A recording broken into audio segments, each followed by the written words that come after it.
chat, et si on faisait un exercice de maths? Encore. T'en peux plus? Moi non plus, et pourtant va bien falloir qu'on sorte les doigts du cul. Aujourd'hui, au menu, bac spécialité maths, Amérique du Nord 21 mai 2025, l'exercice 4 sur les fonctions. On te dit, la partie C est indépendante des parties A et B. Ça, c'est très important, hein. Donc, tu regardes toutes tes parties. Si jamais tu sens que tu vas avoir du mal pour la partie A ou la partie B, tu prends une feuille à part, tu fais ta partie C d'abord, comme ça tu assures des points, et après tu reviens sur la partie A et la partie B. Alors, partie A, on te dit, on donne ci-dessous dans un repart orthogonal les courbes C1 et C2, représentation graphique de deux fonctions définies et dérivables sur R. L'une de ces deux fonctions représentées est la fonction dérivée de l'autre. On les notera G et G'.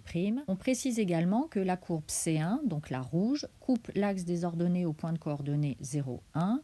La courbe C2 coupe l'axe des ordonnées au point de coordonnées 0, 2 et l'axe des abscisses au point de coordonnées -2, 0 et 1, 0. En justifiant, associer à chacune des fonctions g et g' sa représentation graphique. Donc là, bien évidemment, ça repose sur le théorème qui te dit que les intervalles où la dérivée est négative, la fonction est décroissante, et les intervalles où la dérivée est positive, la fonction est croissante et réciproquement. Donc là, si on regarde le graphique, c'est assez évident et assez rapide.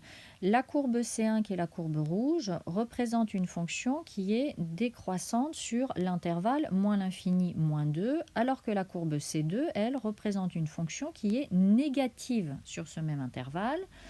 Ensuite, si on continue, la courbe C1 représente une fonction qui est croissante sur l'intervalle moins 2, moins 1, alors que la fonction C2 représente une fonction qui est positive, puisqu'elle est au-dessus de l'axe des abscisses sur ce même intervalle.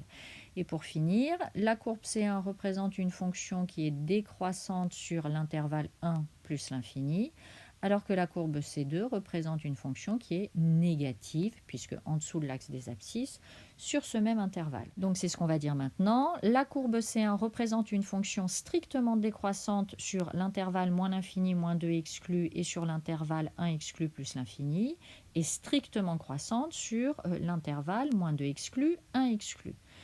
La courbe C2, elle représente une fonction strictement négative sur l'intervalle moins l'infini, moins 2 exclu, et sur l'intervalle 1 exclu plus l'infini, et strictement positive sur l'intervalle moins 2 exclu, 1 exclu.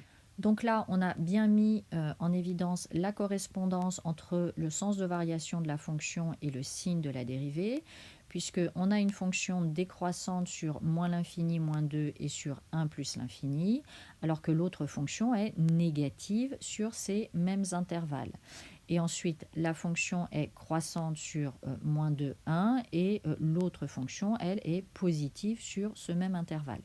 Donc on peut dire, on en déduit que la courbe C1 représente la fonction g et la courbe C2 représente g', la dérivée de g.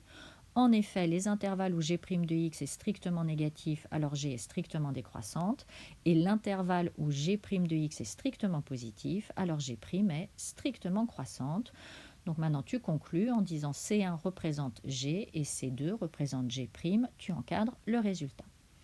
Ensuite, on te dit justifier que l'équation réduite de la tangente à la courbe représentative de la fonction g au point d'abscisse 0 est y égale 2x plus 1.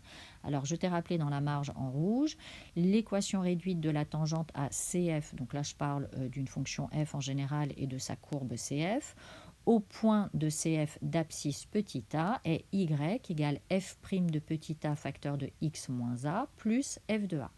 Donc nous venons d'établir que la représentation graphique de la fonction g était la courbe C1.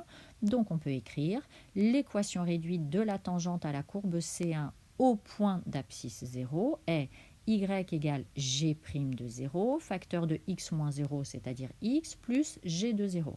Donc maintenant, il faut qu'on donne les valeurs de g' de 0 et g de 0.